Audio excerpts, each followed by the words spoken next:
September 22nd, 2022, Wayne Wirt climbed aboard his Piper Cherokee airplane for a solo flight from Linn, California to his home in Chehalis, Washington.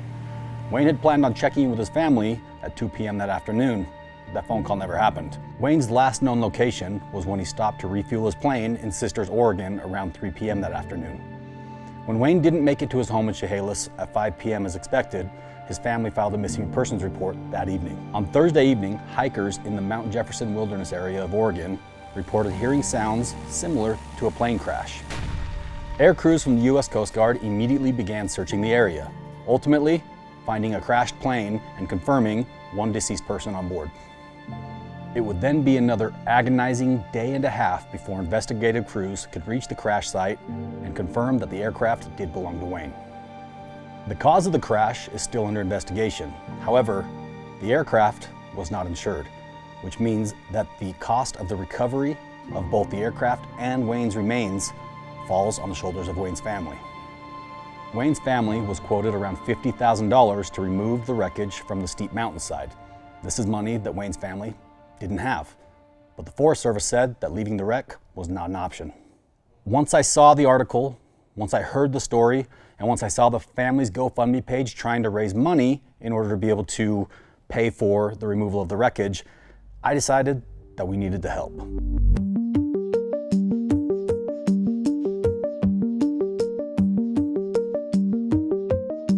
So that's when the extremely difficult process of putting this plan together happened. You see, first I had to figure out how to get a hold of Wayne's family.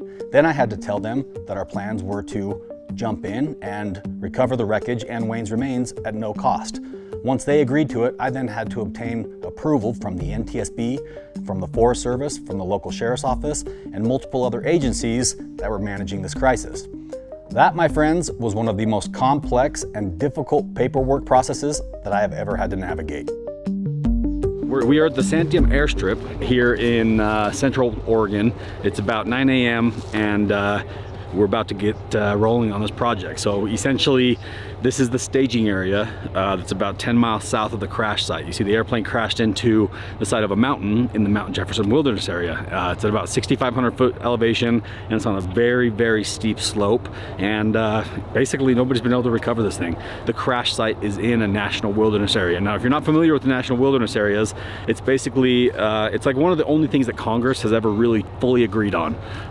And it's called the Wilderness Act. So basically what the Wilderness Act does is it protects these pristine pieces of land all over the country, essentially from ourselves. So that means that no machines, no vehicles, no mechanized equipment, no mining, very little impact, basically no development. The government put this together so that there could be certain areas in the country where you could go and just be with nature. You wouldn't see any sort of man-made structures or development.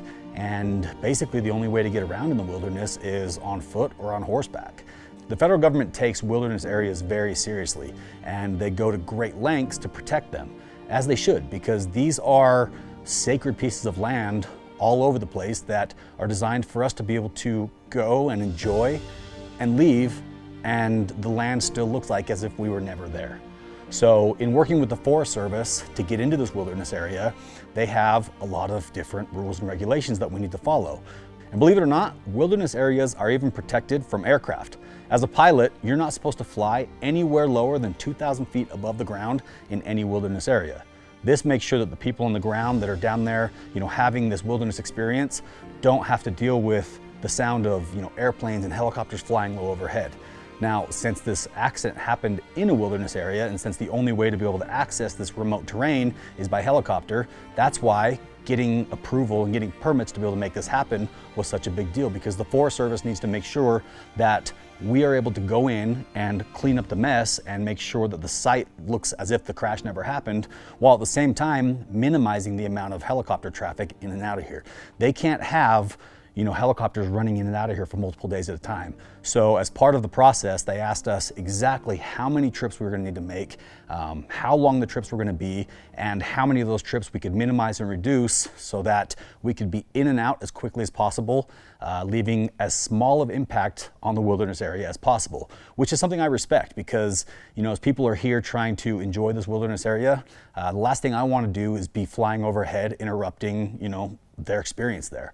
So the Forest Service, although they were strict and they had a very specific set of rules and guidelines, they were also fair and reasonable because they knew that the only way to get this done was by using the helicopters. We had people all over the place scrambling to try to make this happen because the real trick here is today is the only day that we can get this done because tomorrow weather's going to move in and this whole area will be snowed in probably for the next 6 months. So the window to recover this plane is literally today. If we miss it, tomorrow it's going to snow and there's no chance we can get back in here, and the wreckage and the remains and all that stuff will have to sit on the mountain over the winter, and that is not an option for the family because they can't get the death certificate until they have the husband's remains. I'm telling you guys, it is the most complex scenario. You see, most of the family's finances were in Wayne's name, which means that his wife needed to go to the bank to let them know that he had passed away in order to access those accounts and continue on with life. Well, when she went to do that, she was told that she needed the death certificate. So she went down to the county office to get the death certificate, and they said, you can't get a death certificate until you get all of Wayne's remains off the mountain. Well, they couldn't get Wayne's remains off the mountain because they didn't have the money to pay for the recovery. So they were basically stuck with an impossible problem that needed to be solved in order to move on with their lives and in order to pay tribute and have a proper funeral for their dad and husband. And when I saw the GoFundMe page, it was at about $3,000, a long ways away from their $50,000 goal. That moment, I knew that no matter what, no matter how, we needed to step in and solve this problem for the family. We don't know the Wirt family, never met them, but this man, Wayne, was a fellow aviator who loved aviation, just like I do, and the aviation community is very tight-knit, and when something happens, everybody jumps in to do what they can to help. So after I received approval from the Forest Service, the Sheriff's Office, the NTSB, and all the other agencies involved, including Wayne's family, I had to make a couple phone calls. First phone call was to my friend Ryan McDonald at Northwind Helicopters up in Washington. Ryan's main business model is lifting things with helicopters. He has a Huey and he has a bunch of other Bell helicopters, and they do work on fires, they work for the Forest Service, they work for timber companies, they do all sorts of long line recoveries and extractions with helicopters. I explained the situation to Ryan, and without any hesitation, he said, I'm in. After talking with Ryan, the next call I made was to Mike and Mark Patey. These guys are absolute legends in the world of airplanes, and honestly, they're kind of the definition of aviation in my eyes. They know anything and everything there is to know about planes and aviation, and they're very well respected in the community. I asked them if they'd be part of the recovery because one thing they do a lot of is search and rescue. Mike wasn't able to make it because he was out of town, but Mark, again, without any hesitation, said, I'm in, let's go. He offered up his airplane for us to be able to travel from Salt Lake up to Washington and any other resource we could possibly need. Assembling the ultimate dream team of the exact guys that I could ever want in a situation like this, that's where this story begins. It's gonna be a wild day, so I hope you guys really enjoy this. And like I said, fingers crossed that everything goes well and we can make the window that we have, because if not today, then it's not happening. Ryan in the Huey is going to grab all of our tools and equipment in a big sling load bag, bring it in and drop it right by the plane on the ridgeline above it. He's gonna get it as close as he can so that we don't have to hike it as far, because it's a brutal hike, 60-degree slope, and it's all loose cinder rock. It's ugly. So we are about to get in the air and get going.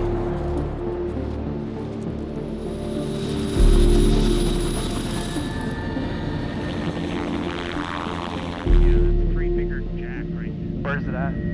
Right there. Right here? Yeah, about 2 far.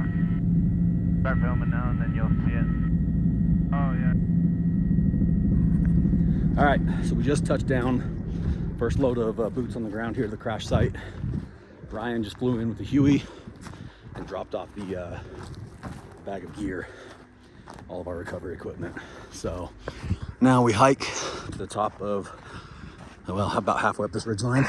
On the return. And we've got a Forest Service guy up here. I'm with the 2 sheriff's deputies. They're gonna help with the remains and all that stuff. And we're gonna get into it. Beautiful, beautiful country. There's a reason why it's protected wilderness. Feels like nobody's ever been here other than a little hiking trail.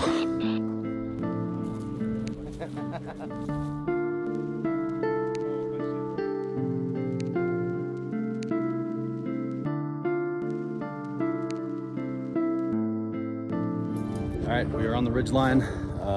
Ryan just came in and dropped the bag of all of our rigging gear. Ben is coming in with the next load of ground crew. And right there's the wreckage. And as you can see, very steep slope, 60 degree, all loose. And it is not an easy area to work on. So basically the plan right now is to get over to the wreckage and start rigging it up so that Ryan can come in and pick it up and drop it right here in our net, and then we can net it up, and then we're going to use the big construction sacks to be able to clean up all the loose debris. So I think we're going to be able to make pretty quick work of this, but we can get into it right now. Eric will be here in a minute with the other camera, so you won't have to deal with my selfies. And we got the deputies ready to do their thing, and it's go time.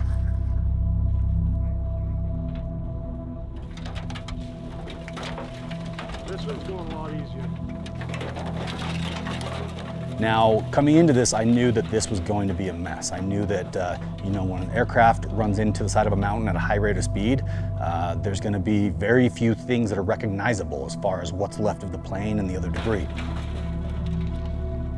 When the first investigative team came out a couple days after the crash with the sheriff's office and everybody, they recovered whatever they could of Wayne's remains, but there's still a lot left inside the airplane. And one thing that I committed to the family was that we would get all of his remains handled and sorted out and separated from the wreckage before we lifted the wreckage out of here.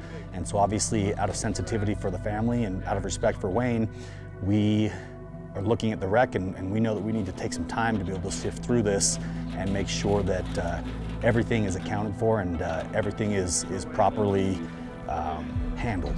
The Linn County Sheriff's Office sent us a couple deputies to help recover the remains with some body bags and other equipment, and we jumped right into it.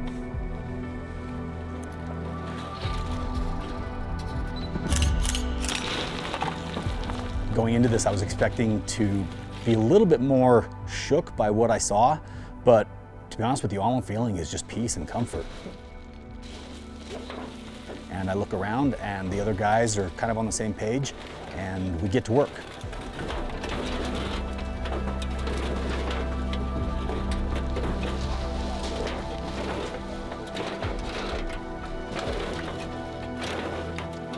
We're working in extremely difficult conditions.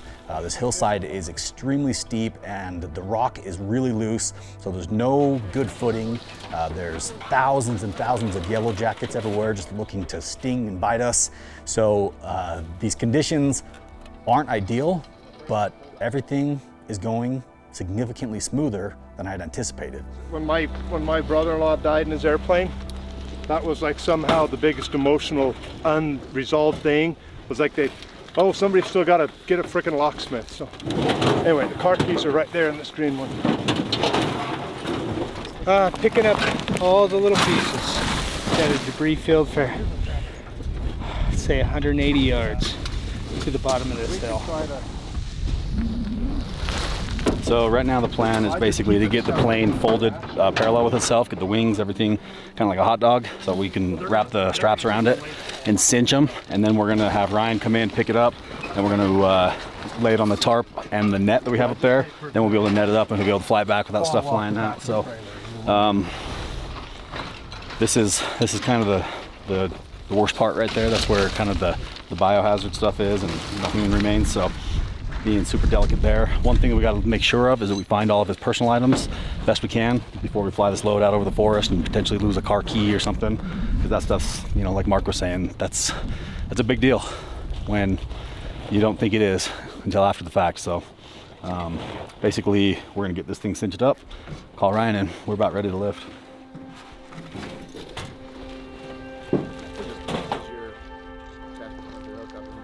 Yeah, we're gonna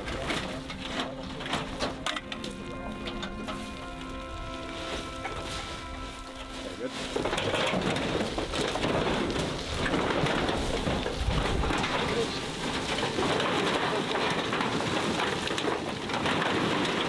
Oh yeah. through there?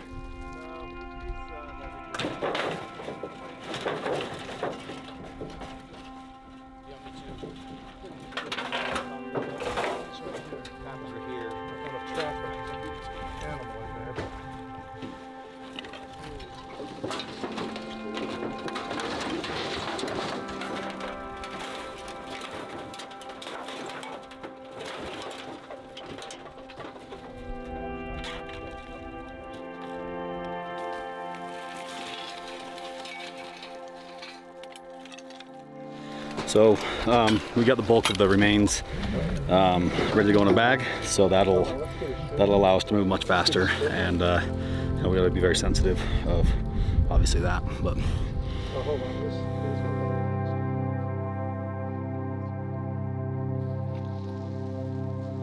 yeah, grab it, yellow straps, 2 or 3.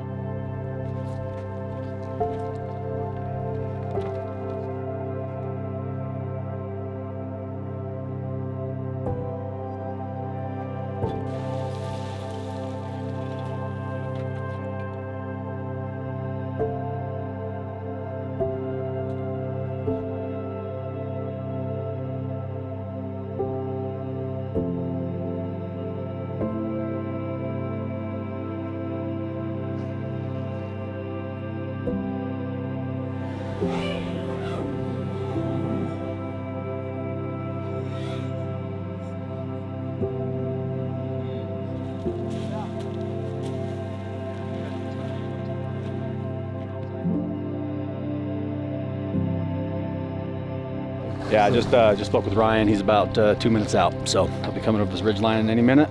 I'm going to take the main lines for the airframe, hook them to him. He's going to take it to the top of the hill and drop it, come back, grab the engine, and then maybe one more load for a bag of trash. Good thing is we got all the remains sorted out for now in the body bag, so we can kind of manhandle the airframe a little bit more now without without worrying about the remains. So he should be popping over that hill any second. Towards you? No, so you have half of it? Like yeah, this? Like that.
there it goes. The main wreckage, the engine, all the big parts of the plane are just about to the staging area. I can still see Ryan about 10 miles south of here. And the load didn't pick up exactly how I wanted it to, but it was secured. Everything was still strapped up, and he's about to set down and drop it, and then he'll come back and grab just the smaller stuff. We've still got probably 5 or 6 big trash bags to fill. Still watching him, making sure nothing's falling. And then the body bag, and we'll be out of here. Very, very clean so far, as long as that load gets on the trailer with no issues.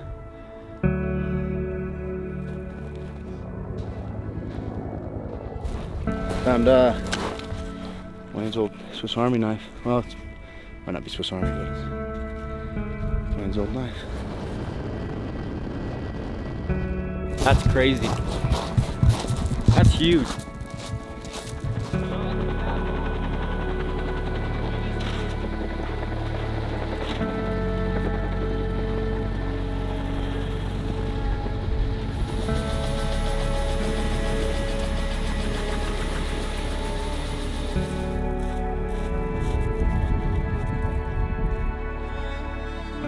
Well, my friends, our work here is done, and it went very smoothly. We're very grateful for the weather cooperating and everything just kind of going the way it should. Yeah, it's just getting it to lay down.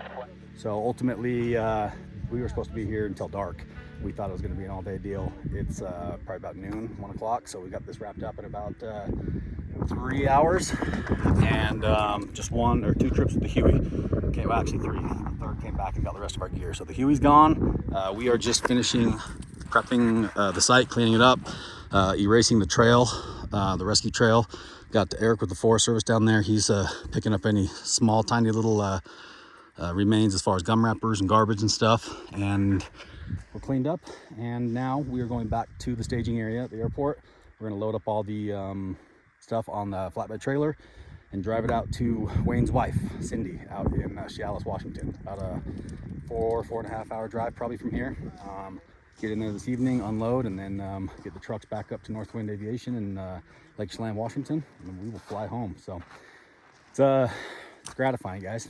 This is one of the most obviously emotional and sensitive recoveries we've ever done, and it just felt like everything fell into place the way that it was supposed to, and I don't think that was a coincidence. So hope you guys enjoyed this. It was again, a very neat experience for us, borderline spiritual experience as far as handling the remains and stuff like that. But the impossible problem for the Wirt family has now officially been solved, and it's time for them to find closure and move on, and it's time for us to skedaddle back on home.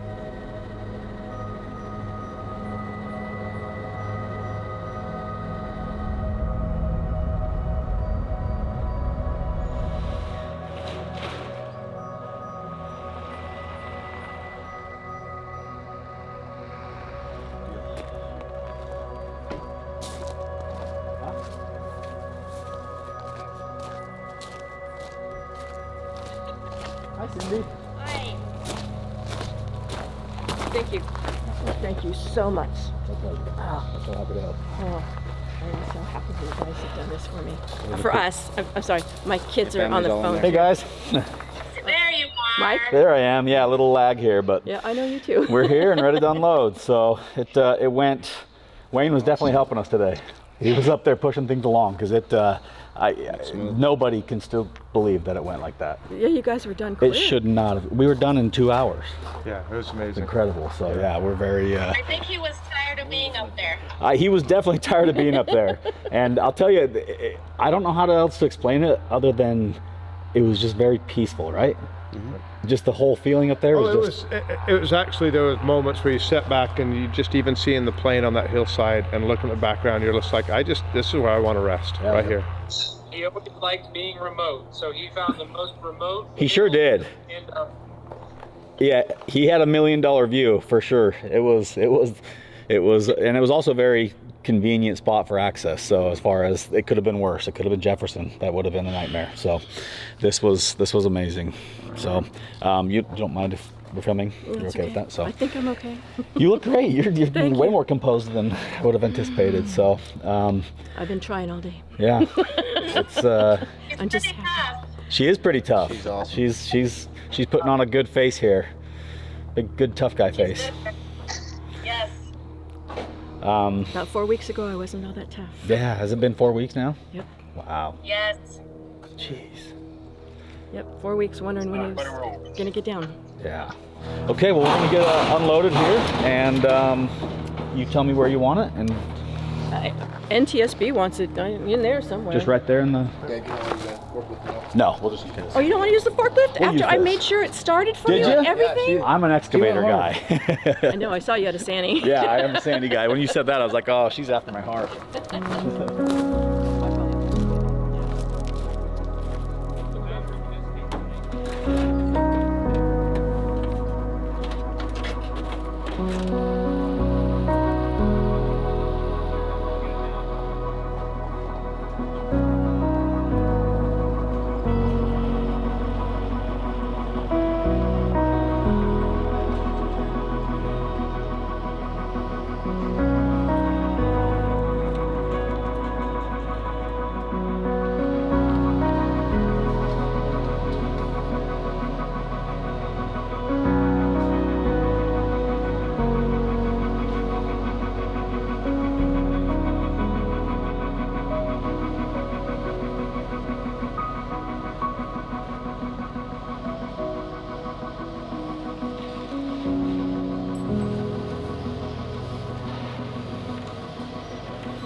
Thank you. It's not something you guys need to worry about.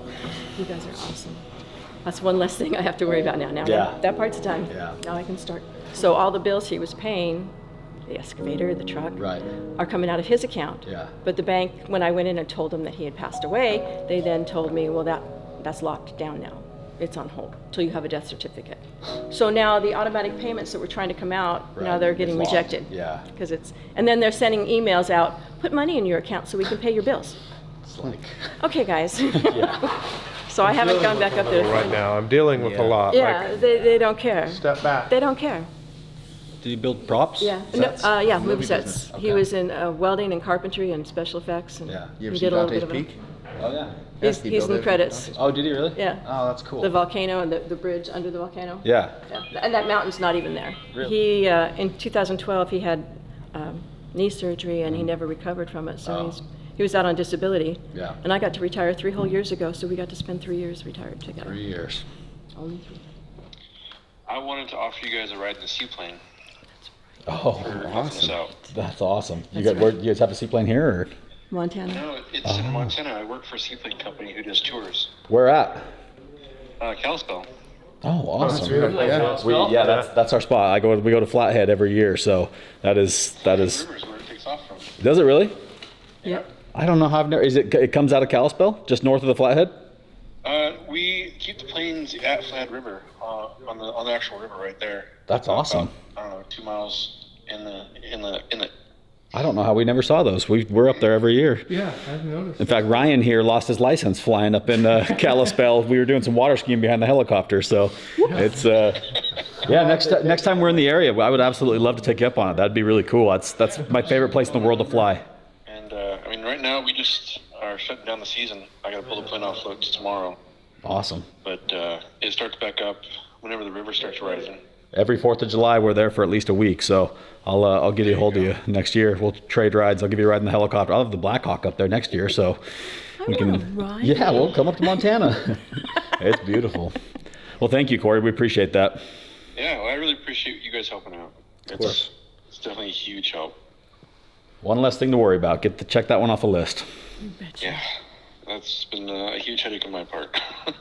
You'll be amazed to see some of the footage of the mountain. It's like it never happened. We raked that hillside, and Forest Service was very anxious to see it be Done. pristine and untouched. And it was literally when you flew out, we took some shots of it, and it looks like it never happened. So In a short 2 hours, you accomplished all of yeah, that. we had a good team.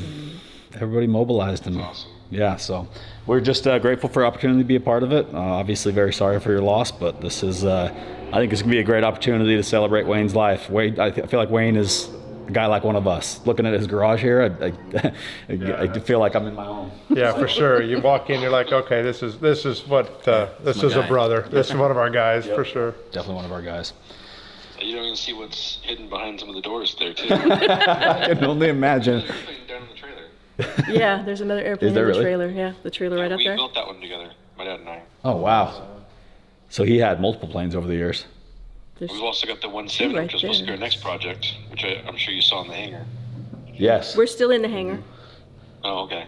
That was supposed to be our next project. Well, you're going to have to carry on his legacy. Yep. Still your next I hope project. so. Expensive legacy. Definitely an expensive legacy.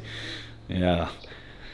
Well, thanks, Corey. We appreciate it. And obviously, if there's anything that we can do, anything else, let us know. But I feel like mission accomplished here. You betcha. It's awesome. Well, Cindy, is there anything else you want to say about Wayne? I miss him like crazy. Yeah. Every time I turn around, I think he's going to be right there. Yeah. But he loved flying. I'll tell And you, he he loved was it there up with us here. today. I don't know how else to make it any more clear. It definitely was a powerful experience. So went out doing what he loved. And Yep.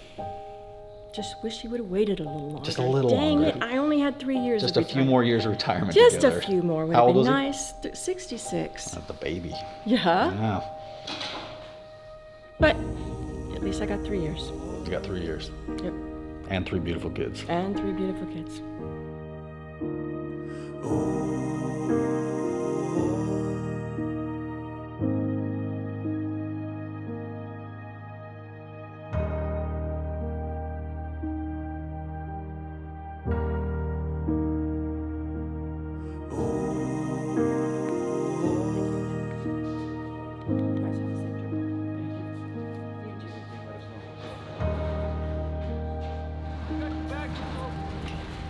I need to take a quick second to shout out some of the people involved that made this happen. Now, this doesn't include everybody, but this is a list of some of the people that really pushed to help make this happen. Starting with the email that I received from one of our viewers, Cameron McGilvray, letting us know about the situation.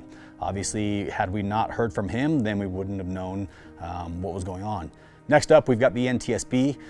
They were extremely great to work with, very helpful, and they jumped right in to make sure that we could get this recovery going. Then you've got the U.S. Forest Service. There was a lot of different people within that agency that had to sign off on this and approve it, and the district office up there in Oregon did a hell of a job in coming together as quickly as they did to issue the permits and get us the approval that we needed. Next up, the Linn County Sheriff's Office. Just a bunch of great people up there. They were very accommodating and very helpful. The couple deputies that we had on the ground helping with the recovery, great dudes, hard workers, and couldn't have done it without them.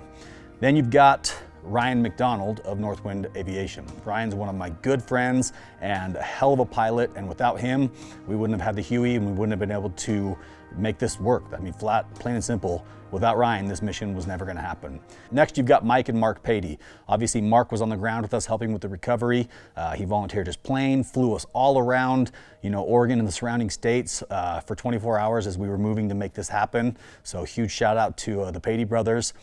Then obviously I need to thank my own crew, Diesel Dave, Hans, Eric, Nate, the media team, everybody involved in making this happen. We had to run a much smaller crew than usual on this operation because the Forest Service was limiting how many people we could have, and we were obviously limited on how many people we could bring in and out on the helicopters. Also, a huge shout out to Ben from Timberland Helicopters up in Oregon. Ben jumped in last minute to help us out as well. And then finally, we've got the Wirt family. Wayne's wife, Cindy, and his children who we worked with, just great people. Just down to earth, very grateful, very easy to work with. Communication was amazing, and they stayed very composed, all things considered, with this being an extremely sensitive and tragic situation for their family. And we wish nothing but the best for the family, especially Cindy, since she just lost her husband, her best friend.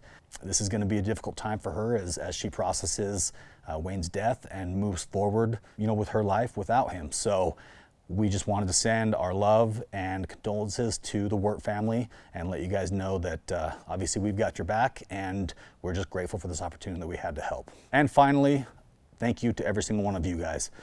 Each of you that watches these videos, you're the reason we're able to do this. Your views are the reason why we have the resources to be able to jump in and perform recoveries and missions like this. Now, some of our recoveries are fun and goofy, and some of them are, very serious and very personal. And this was obviously one of those. And like I said, without you, none of this would be possible. So we love you guys. We appreciate your support. We appreciate the views. And we're looking forward to doing more of this.